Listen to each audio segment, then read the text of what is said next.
The California versus Activision lawsuit is beginning to heat up even further, just as I hypothesized in my most recent video covering all of the news. So if you don't know what the deal is, click the link in the description. But J. Allen Brack is stepping down as the leader of Blizzard Entertainment. Jen Oneal and Mike Ybarra are going to be co-leading Blizzard from this point forwards. So Jen Oneal is a former Vicarious Visions studio head and new EVP at Blizzard since Vicarious Visions merged with Blizzard. Now Mike Ybarra, which I hope I'm pronouncing the name right, and if not, this is going to be a long video, is a former corporate vice president of Xbox and previously an executive vice president at Blizzard. So the message from Blizzard reads the following: to all members of Blizzard community, we want to let you know about an important change in leadership at Blizzard Entertainment. Starting today, J. Allen Brack will be stepping down as leader of the studio, and Jen Oneal and Mike Ybarra, sorry for the name, will co-lead Blizzard moving forward.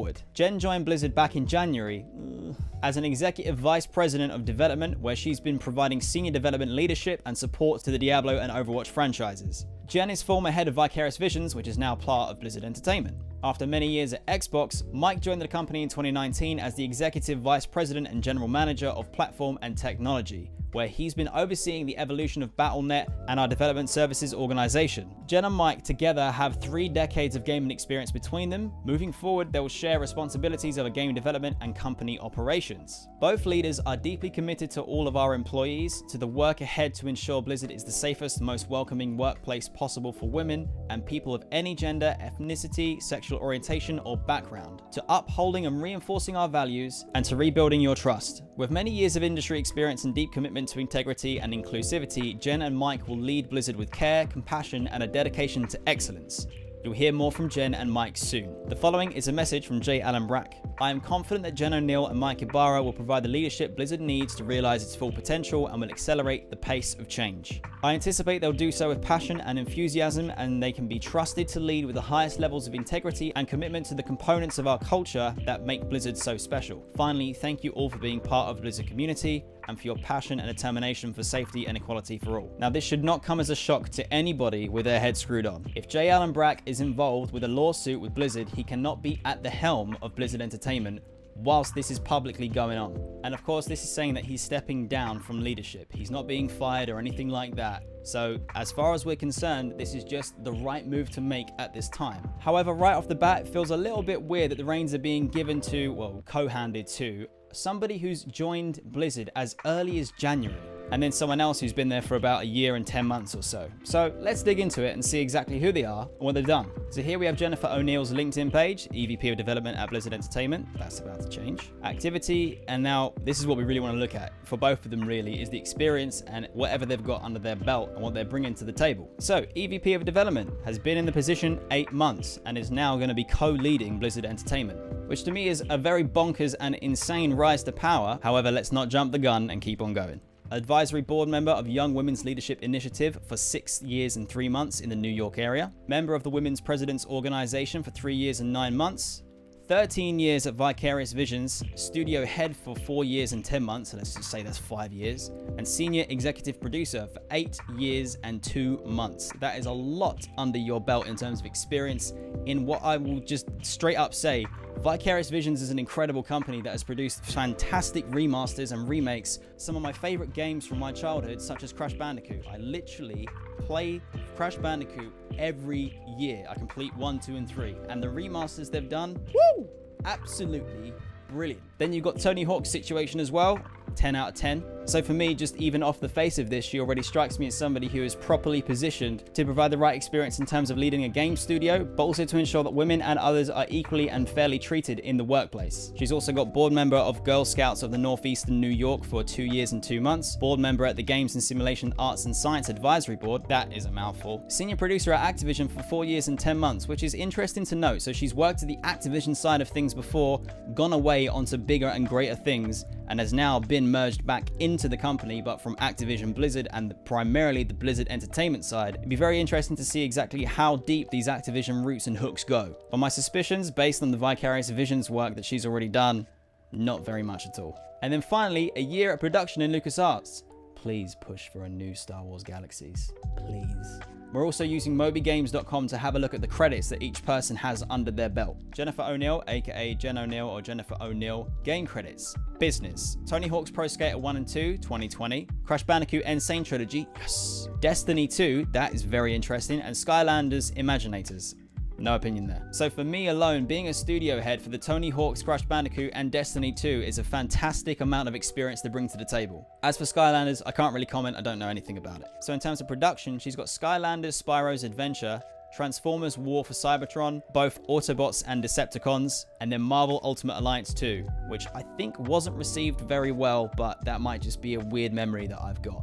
Executive producer for all 4 of those, senior producer for Tony Hawk's Proving Ground, and coordinating producer for Tony Hawk's Project 8. As far as I'm aware, those 2 Tony Hawk's titles did not get received well either. Tony Hawk's American Skateland and Tony Hawk's American Wasteland as producer. I don't remember anything about American Skateland, but I do remember American Wasteland, and I think that went down pretty well. I remember playing a lot of it and enjoying it. And then Indiana Jones and the Infernal Machine in 1999, production coordinator, which I have no idea about. Then various quality assurance under the belt as well. Unfortunately, not for any titles that I personally recognize at all. And then special thanks for various titles. Crash Team Racing Nitro Fueled is a brilliant game. Tony Hawk Ride did not do very good at all. True Crime New York City, I think that went down well. Spider-Man 2 for 2004 was actually pretty decent. Tony Hawk's Underground 2 and Underground are 2 epic Tony Hawk's titles. So she's got Activision and production special thanks. I have no idea exactly what capacity that's for, but if she's getting special thanks, must be for something. And then interestingly here, and I have no idea why it's under other, but Vicarious Visions is something that was also attached to Call of Duty Infinite Warfare, which I did not know at all, and Infinite Warfare did not do very good either. As for Strike Team, I've never heard of Call of Duty Strike Team. If you have, please let me know in the comments down below. I'm terrified to Google it. So initial feelings on this is that Jennifer is the absolute right pick here to co-lead Blizzard Entertainment whilst JL and Brack is on the bench. Just based on the Vicarious Visions stuff alone, it's 10 out of 10 for me. And then also take into account her involvement with the Young Women's Leadership Initiative and the Women's President Organization, she sounds like the ideal pick. Now let's take a look at Mike Ybarra. Again, massive apologies if I'm saying the name wrong. I'm just going to call him Mike from now on. EVP and GM of Platform and Technology at Blizzard Entertainment, soon to be a little bit more.